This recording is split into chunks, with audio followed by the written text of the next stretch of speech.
pour la femme dans le monde du travail, les défis sont nombreux parce que, évidemment, c'est pas parce qu'on est au travail on n'a pas d'autres responsabilités qui nous occupent et qui fait que on devient, comme on dit en anglais, des multitaskers. Non, on doit faire plusieurs choses du même coup. Encore une fois, c'est quelque chose sur lequel il faut travailler encore. Il y a beaucoup de questions qui doivent être décidées ou sur lesquelles on doit travailler. Par exemple, la parité en termes de salarial. On sait encore que dans beaucoup de pays, y compris dans le mien, il y a des femmes qui ne sont pas payées autant qu'un homme qui fait exactement le même travail qu'elle ou qui fait un travail semblable. Il y a des questions, encore une fois, où est-ce qu'on pourrait voir certainement beaucoup plus de femmes dans le milieu politique. Je pense que dans le secteur des affaires, on a vu beaucoup de progrès, des femmes à tous les niveaux de la direction, par exemple, dans le secteur privé. Donc, on ne peut pas dire qu'on a atteint encore les objectifs, mais je pense que certains pays font mieux, d'autres pays ont encore beaucoup de chemin à faire. Priorité pour le Canada en ce moment en ce qui concerne ses relations internationales, à la fois en termes de développement comme en termes de diplomatie, c'est la promotion de la femme et de la fille. Le Canada a déjà conclu depuis de nombreuses années que sans une participation égale de la femme dans le développement d'un pays, le développement ne se fait pas. C'est un argument économique, c'est également un argument de justice. La femme, évidemment, devrait avoir l'égalité des chances. Et donc, ce sont deux éléments qui guident la politique canadienne en ce qui concerne la promotion de la femme et de la fille. Ici, en RDC, on travaille beaucoup sur la question de la lutte, de la santé maternelle et infantile. Déjà, un bon départ pour à la fois la femme comme maman et ses enfants et sa fille comme enfant.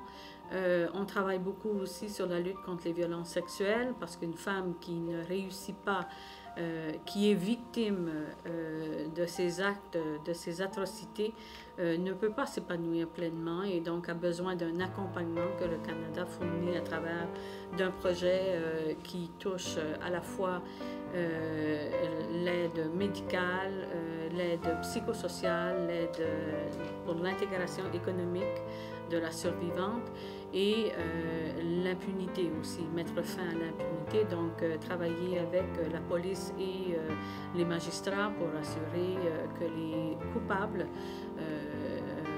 soient portés en justice.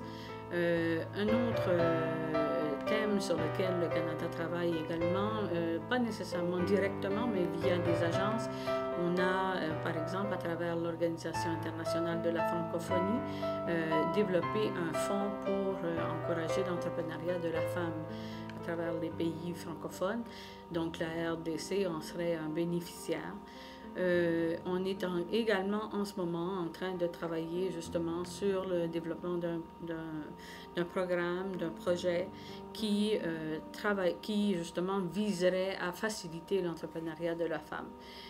On le fait aussi par le plaidoyer et la diplomatie. Moi-même, je m'implique énormément sur les questions de la promotion de la femme.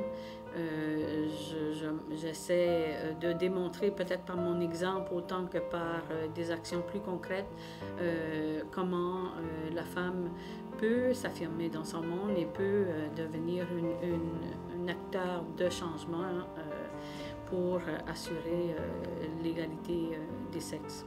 Finalement, les conseils qu'on peut donner, c'est tout simplement de s'assurer que la fille reconnaisse en elle cette possibilité, ce potentiel. Parce que trop souvent, peut-être par son environnement, par d'autres problèmes, elle-même ne se voit pas, ne s'imagine pas dans une position de cette nature. Alors, la confiance en soi est déjà un grand pas pour justement qu'une fille puisse s'épanouir et réaliser un rêve de cette nature-là. Ensuite, il faut s'assurer qu'elles se préparent, hein, parce que ce n'est pas donné, il faut travailler, il faut à l'école, il faut s'assurer de profiter de toutes les chances possibles pour pouvoir bien se préparer pour un rôle dans n'importe quel domaine. Ça peut être comme ambassadeur, ça peut être comme chef d'entreprise, ça peut être comme présidente du pays, pourquoi pas. Donc, il y a certainement une grande responsabilité de la part de la fille elle-même de s'assumer, de s'affirmer, de se préparer. Les femmes à réellement se rendre compte qu'elles sont elles-mêmes les acteurs de changement, qu'elles peuvent faire une différence et tout simplement leur souhaiter toutes les chances du monde pour qu'elles y arrivent.